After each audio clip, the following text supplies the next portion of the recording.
السلام علیکم ورحمۃ اللہ وبرکاتہ۔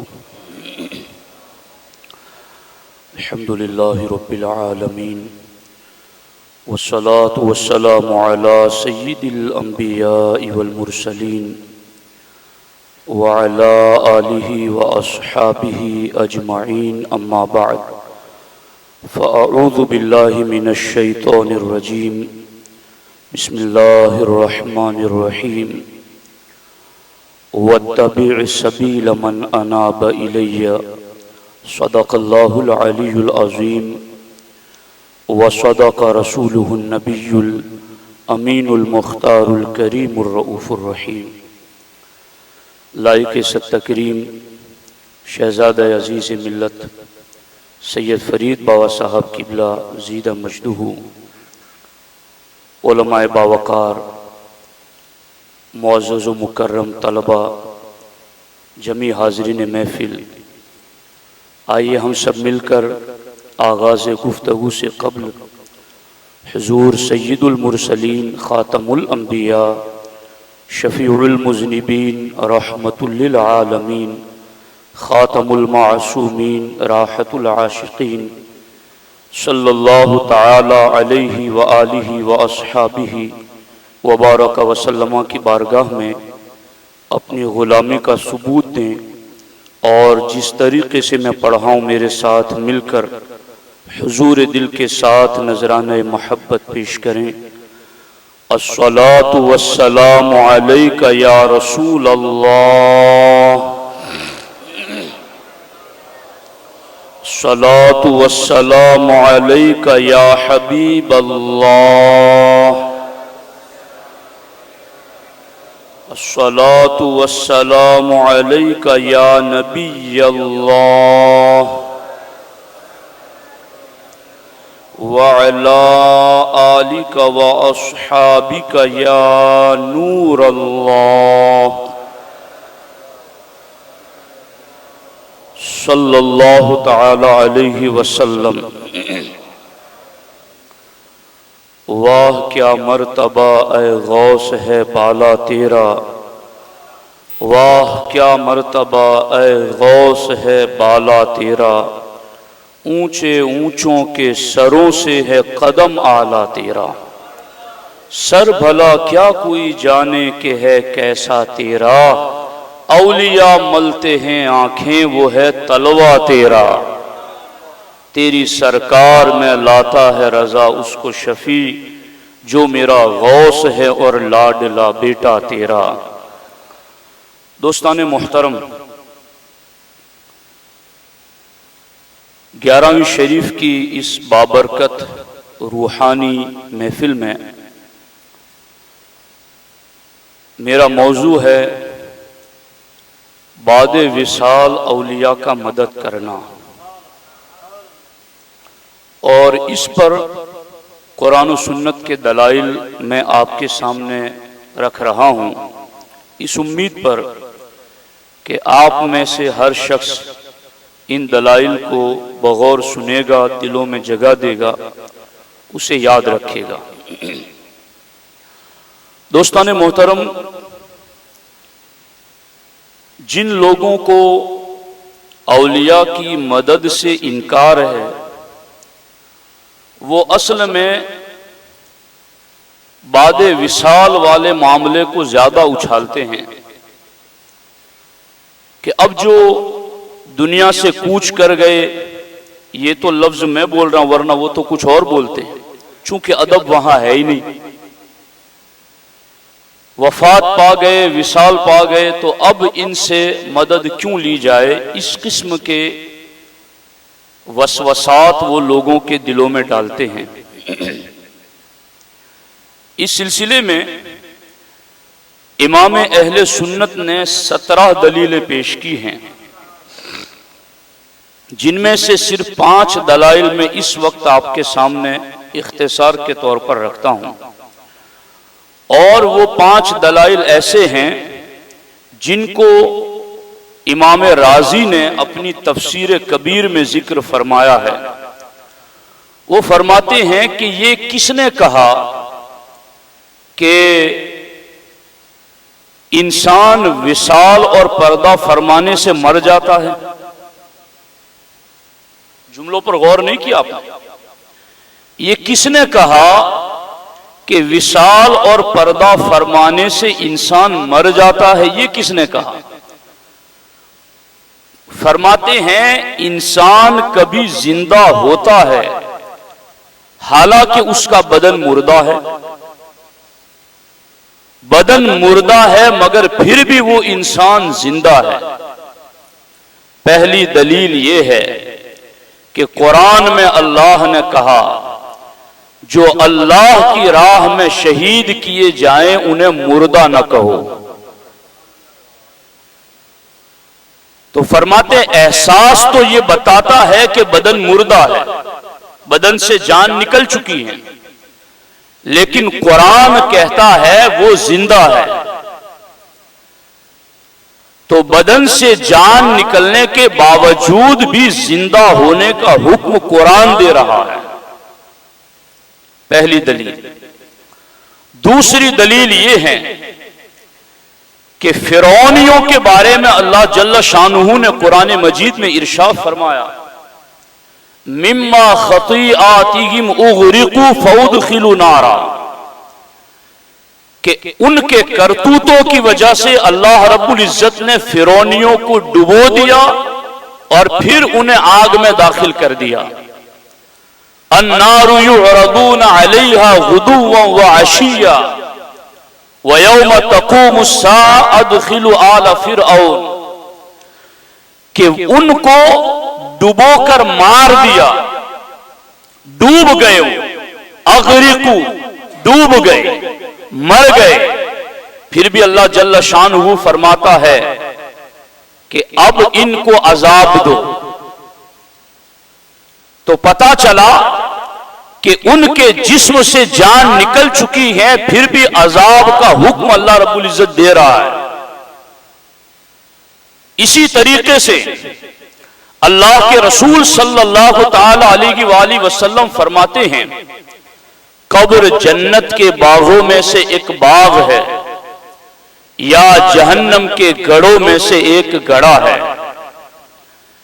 اور یہ قبر میں جانے والا بھی تو وفات یافتہ ہی تو ہوتا ہے، یعنی اس کا بدن تو مردہ ہے، جسم سے جان نکل چکی ہے، مگر اس کے باوجود اس کے لیے جنت کی راحتیں ہیں۔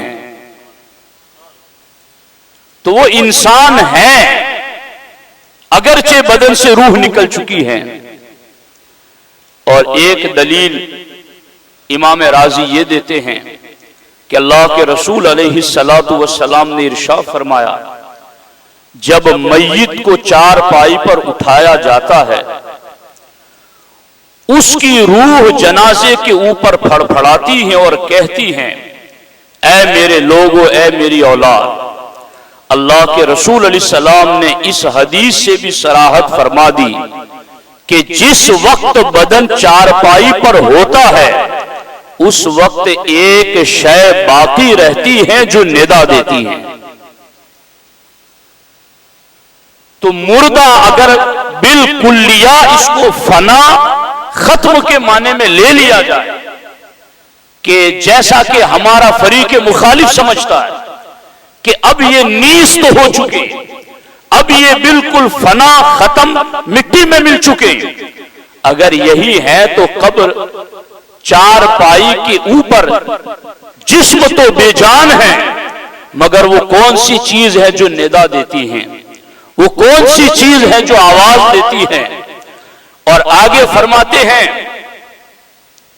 آٹھویں دلیل، ایک دلیل یہ ہے کہ اللہ جل شانہ نے قرآن مجید میں فرمایا یا ایتھا النفس المطمئنہ، اے اطمینان والی جان اپنے رب کی طرف لوٹ جا، اس حال میں کہ تو اس سے راضی وہ تجھ سے راضی۔ یہ خطاب بعد موت ہی ہو رہا ہے صلی اللہ تعالی علیہ وسلم، یہ خطاب بھی موت کے بعد ہی ہو رہا ہے۔ تو اس سے بھی معلوم ہوا کہ بدن موت کے بعد جو اللہ کی طرف لوٹنے والا ہے وہ زندہ ہے، چونکہ ایک شے زندہ ہے جس کو یہ کہا جا رہا ہے کہ تو لوٹ جا اپنے رب کی بارگاہ میں، حالانکہ وہ وفات پا چکا ہے، وصال پا چکے ہیں۔ اسی طرح سے عرب و عجم ساری دنیا کے لوگ، چاہے وہ نصارہ، مجوس، ہنود، مسلمان، کوئی بھی ہو، سب کے سب اپنے مردوں کی طرف سے صدقہ کرتے ہیں، ان کے لیے دعائے خیر کرتے ہیں، ان کی زیارت کے لیے جاتے ہیں۔ اگر وہ جسم کی موت کے بعد زندہ نہ رہتے تو صدقہ، دعا اور زیارت ایک عبث اور بے فائدہ کام ہو جاتا۔ تو ان سارے دلائل کی روشنی میں کہ جسم سے جان نکل چکی ہے مگر پھر بھی انہیں انسان اور زندہ قرآن کہہ رہا ہے۔ ایک طرف شہیدوں کو کہا جا رہا ہے وہ زندہ ہے جو نعمتوں میں ہے، اور دوسری طرف جو عذاب میں ہے ان فرعونیوں کو بھی کہا جا رہا ہے کہ وہ بھی زندہ ہے۔ نعمت پانے والے نعمتوں کے حصول کے لیے زندہ ہے اور عذاب پانے والے عذاب کے لیے زندہ ہیں، اور یہ دونوں کی زندگیوں کو قرآن مجید ذکر فرما رہا ہے۔ اسی لیے آپ دیکھیں حضرت سلمان فارسی رضی اللہ تعالیٰ عنہ اور حضرت عبداللہ ابن عباس رضی اللہ تعالیٰ عنہما جب دونوں ایک دوسرے سے ملے تو دونوں نے ایک دوسرے سے کہا اگر تم مجھ سے پہلے انتقال کر جاؤ تو مجھے بتانا کہ وہاں حالات کیا پیش آئے۔ اگر ہم میں سے جو پہلے دنیا سے جائے اگر تم جاؤ تو مجھے بتانا کہ وہاں کیا حالات پیش آئے۔ کسی نے کہا کہ کیا مردہ اور زندہ ملتے ہیں؟ کیا ان دونوں کی ملاقات ہوتی ہے؟ چلے جائیں گے تو پھر خبر دینے کیسے آئیں گے؟ تو حضرت سلمان فارسی رضی اللہ تعالیٰ عنہ نے ارشاد فرمایا اما المؤمنون فإن أرواحهم في الجنة وهي تذهب حيث شاءت۔ حضرت سلمان فارسی نے بھی کہا، عبداللہ ابن سلام نے بھی کہا کہ تم یہ پوچھ لگے گو کہ ایک چلا جائے گا تو زندہ سے ملاقات کیسے ہوگی؟ سنو، مومنین کاملین کا معاملہ یہ ہوتا ہے کہ ان کی روحیں جنت میں ہوتی ہیں، جہاں چاہتی ہیں تشریف لے جاتی ہیں، ان کی روحوں کو یہ اختیار ہوتا ہے۔ شعب الایمان کی یہ حدیث پاک ہے کہ جس میں دونوں صحابی یہ بتا رہے ہیں کہ بعد وصال بھی صالحین کو اللہ رب العزت یہ طاقت دیتا ہے حیث شاءت، جہاں جہاں وہ چاہے وہاں وہاں وہ جا سکتے ہیں، اور جائیں گے تو کس شکل میں جائیں گے، کس صورت میں جائیں گے؟ یہ ہے فتاوی رضویہ شریف کی 9ویں جلد، جس میں امام اہل سنت نے ارشاد فرمایا ارواح مؤمنین برزخ میں اجسام مثالی رکھتی ہیں، ان کا ایک مثالی جسم ہوتا ہے۔ کوئی مجھ سے پوچھے کہ یہ مثالی جسم کیا ہوتا ہے تو آپ نے دیکھا نہیں، فرشتے نور ہوتے ہیں، کھانے پینے حاجتوں سے پاک ہوتے ہیں، لیکن پھر بھی حضرت جبریل حضرت مریم کے پاس آئے تو قرآن کہتا ہے فَتَمَثَّلَ لَهَا بَشَرًا سَوِيًّا، حضرت جبریل اس وقت کامل مرد کی مثالی صورت میں آئے تھے۔ تو جسم بعد وصال مثالی صورت میں آتا ہے اور کہاں کہاں جاتا ہے؟ تذهب حيث شاءت، جہاں جہاں چاہے وہاں وہاں اسے جانے کا اختیار ہے۔ اعلیٰ حضرت نے لکھا تم نے دیکھا نہیں کہ شہیدوں کی روحوں کے لیے حدیث میں آیا حواصل طیور خضر، کہ وہ سبز پرندوں کے بھیس میں ان کی روحیں ہوتی ہیں۔ شہیدوں کی روحیں سبز پرندوں کے لباس میں ہوتی ہیں، اور حضرت عبداللہ ابن مسعود فرماتے ہیں یہ فرعونیوں کو جو عذاب دیا گیا وہ سیاہ پرندوں کے قالب میں انہیں ڈھالا گیا، وہ کالے پرندوں کے قلب میں اور کالے پرندوں کی شکل میں ان کو ڈھالا گیا۔ اس سے کیا پتا چلا؟ روحیں زندہ ہیں اور اس وقت میرے سامنے درجنوں حوالے موجود ہیں جس میں ہر صدی کے اولیاء صالحین نے اس بات کی صراحت کی ہے کہ حقیقت میں ولی کو مدد کرنے کی جو طاقت ہوتی ہے وہ ولی کی روح کو ہوتی ہے، اور جسم سے روح نکلنے کے بعد روح کبھی فنا نہیں ہوتی ہے۔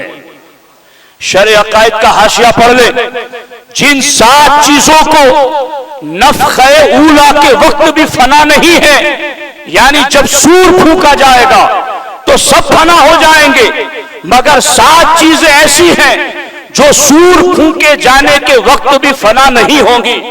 ان 7 چیزوں میں ایک روح ہے، اور جب ولی دنیا میں زندہ تھے حیات ظاہری کے ساتھ تب بھی وہ تصرف روح ہی سے کرتے تھے، اور اب جسم سے روح نکل گئی تو روح تو اب بھی باقی ہے، اور جب روح سے ہی پہلے تصرف کرتے تھے وہ روح اب بھی باقی ہے، تو پتا چلا ولی اب بھی روحانی تصرف کرتے ہیں۔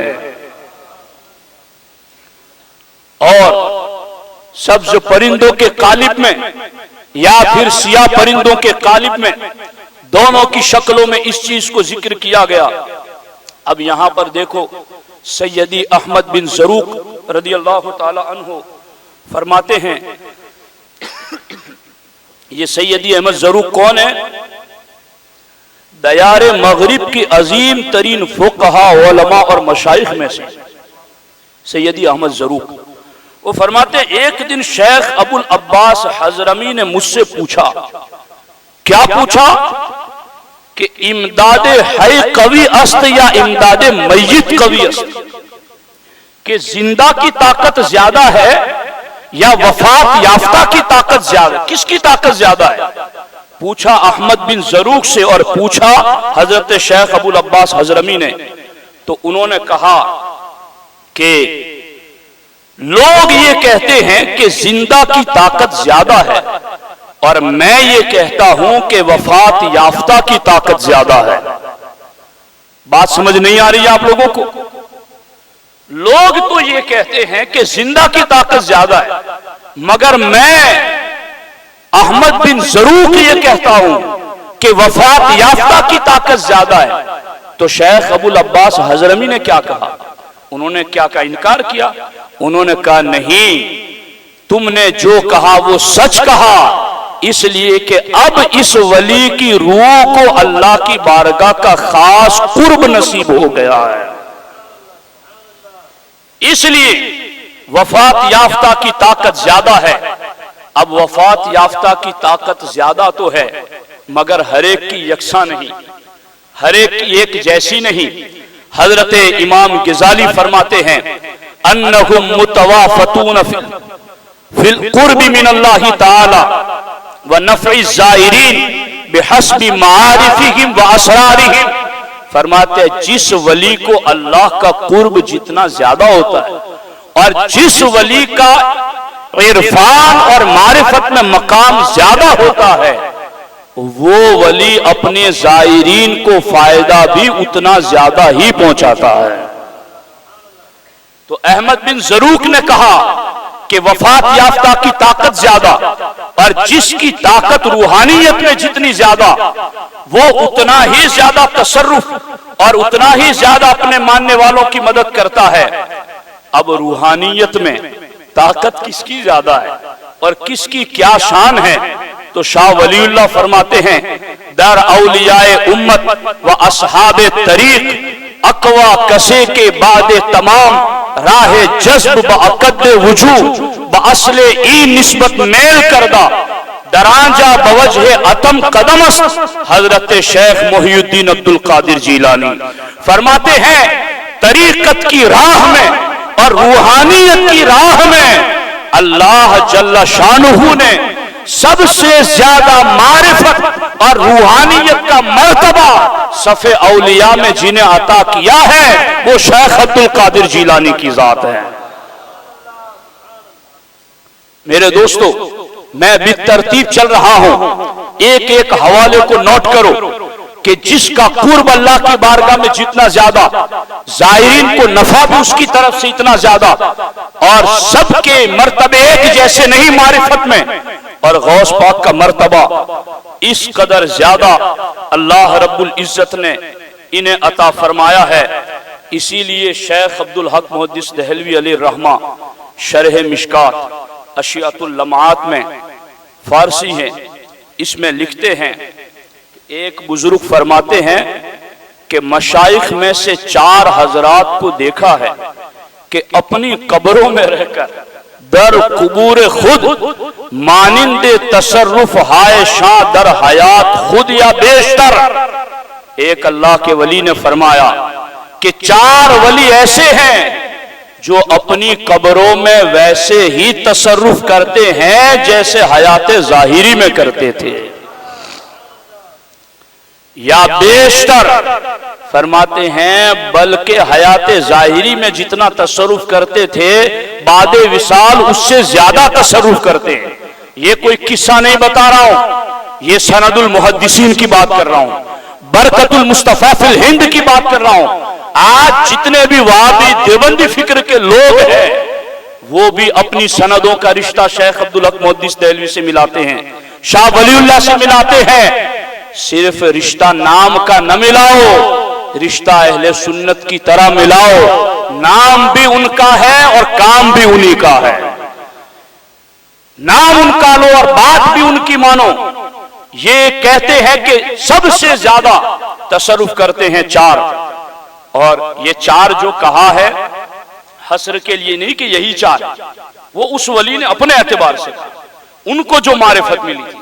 فرماتے ان 4 میں ایک شیخ معروف کرخی ہیں اور دوسرے شیخ عبدالقادر جیلانی ہے، جو سب سے زیادہ تصرف کرتے ہیں اپنے مزار سے۔ اور اس وقت باتیں تو بہت ساری ہیں، اور میں کن کن کو ذکر کروں اور کن کن کو چھوڑ دوں۔ قاضی ثناء اللہ تذکرۃ الموتیٰ میں لکھتے ہیں کہ اولیاء کی روحیں زمین آسمان اور جنت میں جہاں چاہتی ہیں جاتی ہیں، اور دنیا اور آخرت میں اپنے دوستوں اور عقیدت مندوں کی مدد کرتی ہیں۔ اور اس کے ساتھ ساتھ حضرت امام علی قاری 10ویں صدی ہجری کے مجدد فرماتے ہیں لا فرق لہم فی الحالین ولذا قیل اولیاء اللہ لا یموتون ولکن ینتقلون من دار الی دار۔ فرماتے ہیں ولیوں کی دونوں حالتوں میں کوئی فرق نہیں، بعد وصال اور قبل وصال ان کا معاملہ تو یہ ہے کہ وہ مرتے نہیں بلکہ ایک گھر سے دوسرا گھر بدلتے ہیں۔ تو یہ باتیں کر کے لوگوں کو وسوسے ڈالتے ہیں، اور اس طرح سے لوگوں کے دلوں کے اندر وسوسے ڈال کر انہیں گمراہ کرنا چاہتے ہیں۔ اس سلسلے کے اندر حضرت سیدنا ابو سعید فرماتے ہیں میں مکہ معظمہ میں تھا اور باب بنی شیبہ پر ایک جوان مردہ پڑا تھا، میں نے اس کی طرف نظر کی تو وہ مجھے دیکھ کر مسکرانے لگا۔ اللہ اکبر! میں نے اس کی طرف نظر کی تو وہ مجھے دیکھ کر مسکرانے لگا اور مجھے کہا یا ابا سعید اما علمت ان الاحبہ احیاء وان ماتوا وانما ينقلون من دار الى دار۔ اے ابو سعید تمہیں پتا نہیں کہ جو محبوب ہوتے ہیں وہ زندہ ہوتے ہیں، اور وہ تو ایک گھر سے دوسرا گھر بدلتے ہیں۔ اور اسی طرح سے ایک روایت یہ بھی دیکھیں، حضرت سیدنا ابو علی رضی اللہ تعالیٰ عنہ فرماتے ہیں میں نے ایک فقیر کو قبر میں اتارا، فقیر وہ فقراء اللہ، فرماتے میں نے ایک فقیر کو قبر میں اتارا، جب کفن کھولا اور ان کا سر خاک پر رکھ دیا تاکہ اللہ تعالیٰ اس کی غربت پر رحم کرے، تو اس فقیر نے آنکھیں کھول دی اور مجھ سے کہا یا ابا علی، اے ابو علی مجھے اس کے سامنے ذلیل کرتے ہو جو میرے ناز اٹھاتا ہے۔ میں نے عرض کی اے سردار میرے کیا موت کے بعد بھی زندگی ہے؟ تو انہوں نے کہا بل انا حی وکل محب اللہ، میں بھی زندہ ہوں اور اللہ سے محبت کرنے والا ہر ولی زندہ ہے۔ اور اسی پر بس نہیں ہے، بلکہ اس سلسلے کی روایتیں بہت زیادہ ہیں. اب وہ تو یہ کہتے ہر ولی زندہ ہے، میں اکیلا نہیں.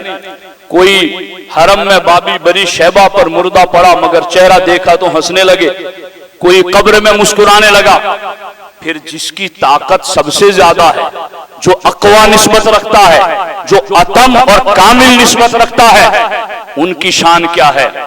بس دو باتیں عرض کرتا ہوں، اور آخری بات تو اتنی لطیف ہیں کہ شاید آپ نے کبھی نہ سنی ہو. غور سے سنیں. اللہ اکبر. دو عظیم ولی ابو عمرو شریفینی اور ابو محمد حریمی، یہ دونوں کہتے ہیں کہ ہم دونوں بارگاہ غوثیت میں حاضر تھے. سرکار غوث پاک نے وضو کر کے کھڑاوے پہنی اور پھر دیکھا ہم نے کہ 2 رکعت نماز پڑھی، اور سلام کے بعد غوث پاک نے ایک عظیم نعرہ لگایا، اور ایک عظیم نعرہ لگا کر ایک کھڑاؤ ہوا میں پھینکی. پھر دوسرا نعرہ لگایا اور دوسری کھڑاؤ ہوا میں پھینکی. وہ دونوں کھڑاوے ہماری نگاہوں سے غائب ہو گئی. پھر غوث پاک تشریف رکھتے ہیں. ہیبت کے سبب کسی میں پوچھنے کی جرت نہ ہوئی کہ حضرت کیا ہوا، یہ نعرہ لگایا، یہ کھڑاؤ پھینکی، کیا ہوا. یہ دونوں اللہ کے ولی ابو عمرو شریفینی اور ابو محمد حریمی دونوں اللہ کے ولی کہتے ہیں 23 دن کے بعد ایک قافلہ عجم سے حاضر بارگاہ ہوا اور کہا کہ ہمارے پاس حضرت کے لیے ایک نظر ہے. ہم نے حضرت سے اس کی اجازت طلب کی تو حضرت نے کہا ہاں وہ لے لو ان کے پاس سے جو میری خدمت میں تحفہ لے کر آئے ہیں. انہوں نے 1 من ریشم اور خز کے تھان یعنی کپڑے کا تھان اور سونا اور غوث پاک کی 2 کھڑاوے جو اس روز ہوا میں پھینکی تھی پیش کی. ہم نے ان سے کہا یہ کھڑاؤ تمہارے پاس کہاں سے آئے؟ کہا 3 سفر روز یکشنبہ ہم سفر میں تھے اور کچھ ڈاکوؤں نے کہ جن کے سردار ڈاکوؤں کے سردار ہم پر آ پڑے، ہمارا مال لوٹ لیا، کچھ آدمی قتل کر دیے اور مال لے کر ایک نالے کے پاس تقسیم کر رہے تھے. فقلنا تو ہم نے آپس میں چرچا کیا لو ذکرنا شیخ عبد القادر، اگر اس وقت ہم غوث پاک کو پکاریں اور ان کی بارگاہ کے لیے کچھ نظر مانیں تو سلمنا، تو ہم سلامت ہو جائیں گے اگر ہم ایسا کریں. ہم نے اس وقت غوث پاک کو یاد کیا. پھر ہم نے کیا دیکھا کہ 2 عظیم نعرے ہم نے جنگل میں ایسے سنے جس سے پورا جنگل گونجنے لگا، اور ہم نے راہزنوں ڈاکوؤں کو دیکھا کہ ان پر خوف چھا گیا. ہم سمجھے کہ ان پر کوئی اور ڈاکو آ گئے ہیں. یہ ڈاکو آ کر ہم سے کہنے لگے آؤ اپنا مال لے لو، دیکھو ہم پر کیا مصیبت پڑی ہے. ہمیں اپنے دونوں سرداروں کے پاس لے گئے تو ہم نے دیکھا کہ وہ مرے پڑے ہوئے ہیں، اور ایک کے پاس ایک کھڑاؤ پانی سے بھیگی رکھی ہے، اور ڈاکوؤں نے وہ سارا مال پھیر دیا، اور دوسرے ڈاکو کے پاس دوسری کھڑاؤ وضو کے پانی سے تر رکھی ہوئی گئے. کہا یہ ہم کو 23 دن پہلے اتنی دوری پر ہم نے غوث پاک کو مدد کے لیے پکارا تھا. کہا یہ کھڑاؤ غوث پاک نے یہی سے روانہ فرمائی تھی. تو یہ غوث پاک کی روحانیت کا معاملہ ہے اور یہ ان کی مدد کی شان ہے. اب اخیر میں یہ بات عرض کرتا ہوں اور بہت خاص بات اور بہت لطیف. اعلیٰ حضرت فرماتے ہیں کہ میں حضرت نظام الدین اولیاء کی بارگاہ میں مسجد میں صلاۃ غوثیہ پڑھ رہا تھا. توجہ ہے آپ لوگوں کی؟ سب متوجہ ہو. اعلیٰ حضرت فرماتے ہیں میں حضرت نظام الدین اولیاء کی بارگاہ میں مسجد میں صلاۃ غوثیہ آزمایا ہے یگانہ ہے دوگانہ تیرا، میں وہ دوگانہ 2 رکعت صلاۃ الاسرار پڑھ رہا تھا. اعلیٰ حضرت فرماتے اچانک میرے دل پر ایک تجلی ہوئی اور میں نے تو اس کی طرف دھیان بھی نہیں کیا تھا مگر وہ تجلی میرے دل میں سرایت کر گئی. میں نماز سے فارغ ہوا تو وہ تجلی میری مراد کے موافق تھی. وہ کیا تھی تجلی؟ اللہ اکبر. فرماتے ہیں وہ میرے دل پر جو تجلی ہوئی وہ یہ تھی کہ 11 کا عدد، یہ جو 11ویں شریف ہے نا، یہ 11ویں شریف غوث پاک کی حیات ظاہری ہی سے چل رہی ہے. اس کو یاد رکھو یہ کوئی بعد کی خود ساختہ ایجاد نہیں ہے. فرماتے ہیں کہ 11 جو میرے دل پر تجلی ہوئی اور میرے مراد کے موافق تھی، وہ بات یہ تھی کہ 11 کے عدد میں ایک دہائی ہے اور ایک عدد ہے، یعنی 10 دہائی ہے اور ایک عدد ہے. فرماتے ہیں ابجد کے حساب سے دیکھا، ابجد عدد نکالنے والا جو معاملہ ہے، تو میں نے اس سے دیکھا تو 10 کا حرف یا بنتا ہے اور 1 کا حرف الف. تو اس کا مطلب ہے کہ یا جو حرف ندا ہے اس کا معنی عدد کے اعتبار سے دیکھو تو 11 بنتا ہے، اور 11 کا عدد نکالیں تو وہ یا بنتا ہے. فرماتے ہیں اور اگر دہائی کو مقدم کریں تو دونوں حرفوں کا مجموعہ یا ہے، دونوں حرفوں کا مجموعہ یعنی یا غوث، یا غوث. تو یا پہلا ہے تو یا کے عدد 10 ہے اور الف کا عدد 1 ہے تو 11 ہوئے.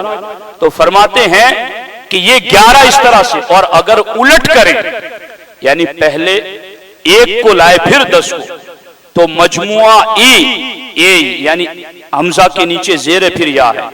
اور فرماتے ہیں جبکہ یا جو ہوتا ہے عربی میں وہ ندا اور طلب کے لیے ہیں، اور اے عربی کے اندر قبول اور منظوری کے لیے ہیں. تو اس طرح 11 کے عدد میں حضور غوث پاک کی بارگاہ میں لوگوں کا سوال کرنا اور ان کا مدد کرنا، یہ دونوں اس 11 کے عدد میں موجود ہیں. اور آگے فرماتے ہیں، اور یہ بات بھی لطیف ہے، سن لو اس کو، یاد کسی کو نہ سمجھ میں آئے تو بعد میں پوچھ لے. فرماتے ہیں جس طرح یا میں یا دہائی اور کسرت ہے اور الف وحدت ہے، تو فرماتے یہ یا میں جو یا ہے وہ دہائی یعنی 1 سے زیادہ ہے اور الف 1 ہے. اس میں بھی اشارہ اس طرف ہے کہ آنے والے بہت ہیں اور دینے والا ایک شیخ عبد القادر جیلانی ہے. اور اسی طرح سے ایک لطیف بات اور بھی اس میں ہے، باقی اور بھی ہیں جو کافی مشکلات ہیں.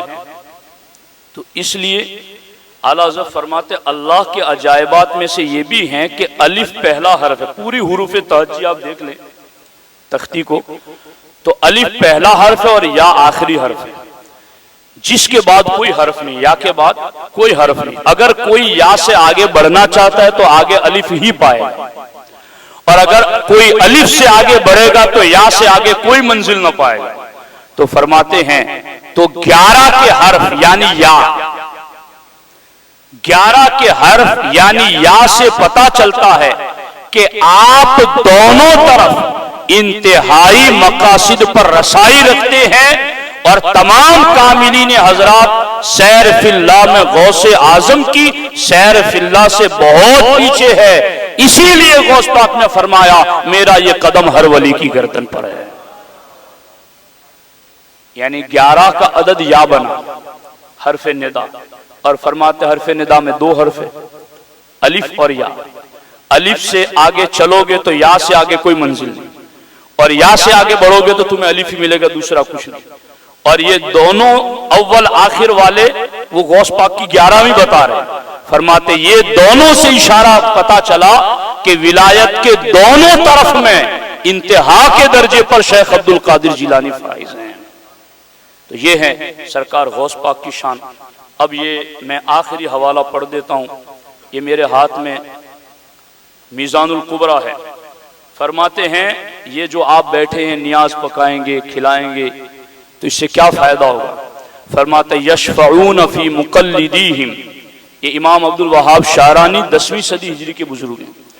فرماتے ہیں ولی اپنے ماننے والوں کی شفاعت کرتے ہیں. وَيُلَاحِظُونَ أَحَدَهُمْ عِنْدَ طُلُوعِ رُوحِهِ، روح نکلتے وقت وہاں حاضر ہو جاتے ہیں. وَعِنْدَ سُؤَالِ مُنْكَرٍ وَنَكِيرٍ، اور منکر نکیر کے سوال کے وقت وہاں آ جاتے ہیں. عند النشر والحشر والحساب والمیزان والصراط لا يغفلون عنهم في موقف من المواقف. فرماتے حشر ہو، نشر ہو، حساب کتاب، میزان، پل صراط ہو، یہ اولیاء اللہ کسی بھی جگہ اپنے ماننے والوں سے غافل نہیں ہوتے بلکہ پہنچ جاتے ہیں. اور فرماتے اس پر دلیل بھی دی، فرماتے جب شیخ الاسلام علامہ ناصر الدین اللقانی کا انتقال ہوا تو انہیں خواب میں ایک ولی نے دیکھ کر کہا کہ کیا ہوا تمہارا؟ کہا لما اجلسنی الملکان فی القبر، جب دونوں فرشتوں نے قبر میں مجھے اٹھایا تاکہ مجھ سے سوال کریں تو اتاہم الامام مالک، تو امام مالک آ گئے، اور کہا مثل ھذا یحتاج الی سوالی فی ایمانک باللہ ورسولہ، کیا میرے سے ایسا تعلق رکھنے والے کے ایمان کا تم سوال کرو گے؟ یہ پوری زندگی میرا نام لیتا رہا، پوری زندگی میرے سلسلے سے وابستہ رہا، آج تم اس سے سوال کرو گے کہ ایمان پر مرا کہ نہیں مرا؟ فرماتے ہیں یہ جیسے ہی امام مالک نے کہا فرشتوں نے سوال کیا ہی نہیں مجھ سے. اور یہاں یہ بھی بات لکھی ہے، فرماتے ہیں وَإِذَا كَانَ مَشَائِخُ الصُّوفِيَّةِ يُلَاحِظُونَ أَتْبَاعَهُمْ وَمُرِيدِهِمْ فِي جَمِيعِ الْأَحْوَالِ وَالشَّدَائِدِ.